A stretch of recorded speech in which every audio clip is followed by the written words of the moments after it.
Fable pour demain. Il était une fois une petite ville au cœur de l'Amérique où toute vie semblait vivre en harmonie avec ce qui l'entourait.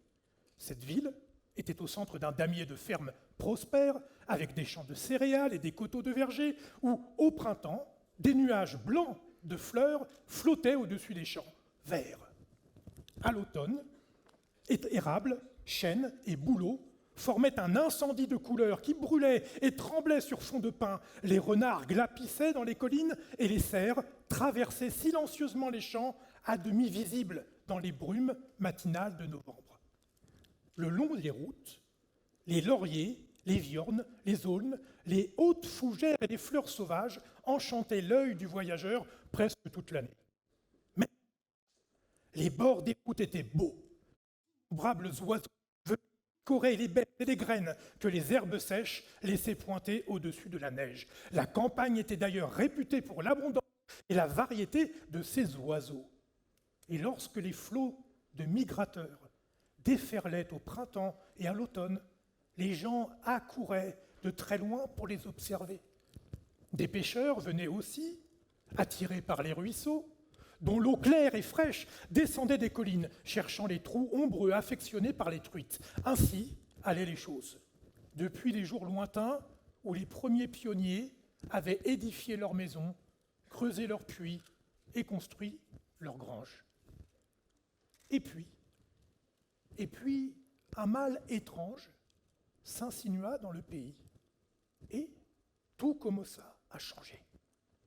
Un mauvais sort s'était installé dans la communauté. De mystérieuses maladies décimèrent les basses-cours. Le gros bétail et les moutons dépérirent et moururent. Partout s'étendit l'ombre de la mort. Les fermiers déplorèrent de nombreux malades dans leurs familles. En ville, les médecins étaient de plus en plus déconcertés par de nouvelles sortes de dégénérescences qui apparaissaient chez leurs patients. Il survint plusieurs morts soudaines et inexpliquées, pas seulement chez les adultes, mais aussi chez les enfants, frappés alors qu'ils étaient en train de jouer et qui mouraient en quelques heures. Il y avait un étrange silence dans l'air. Les oiseaux, par exemple, où étaient-ils passés? On se le demandait avec surprise et inquiétude. Ils ne venaient plus picorer dans la cour.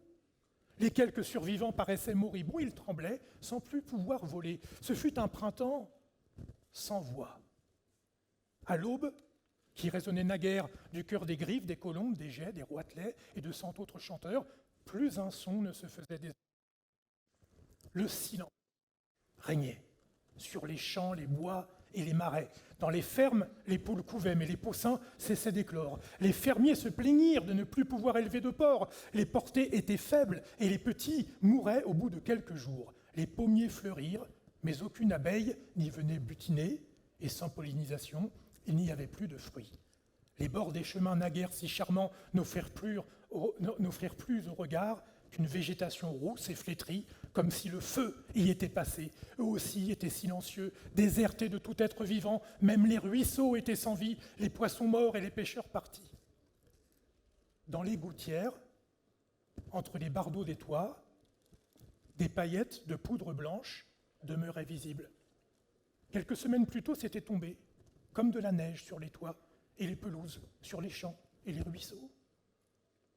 Aucune sorcellerie, aucune guerre n'avait étouffé la renaissance de la vie dans ce monde sinistré. Les gens l'avaient fait eux-mêmes.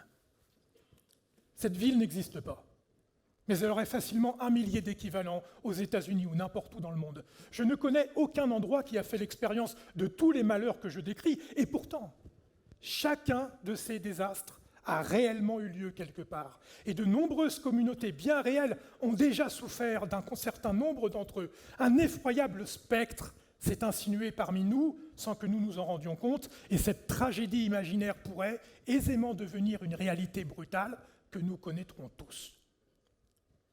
Qu'est-ce qui a déjà réduit au silence les voix du printemps dans d'innombrables villes américaines? Ce livre essaie de l'expliquer. Ce livre, c'est le livre de Rachel Carson, Printemps silencieux. Il est sorti en 1962, il y a 60 ans.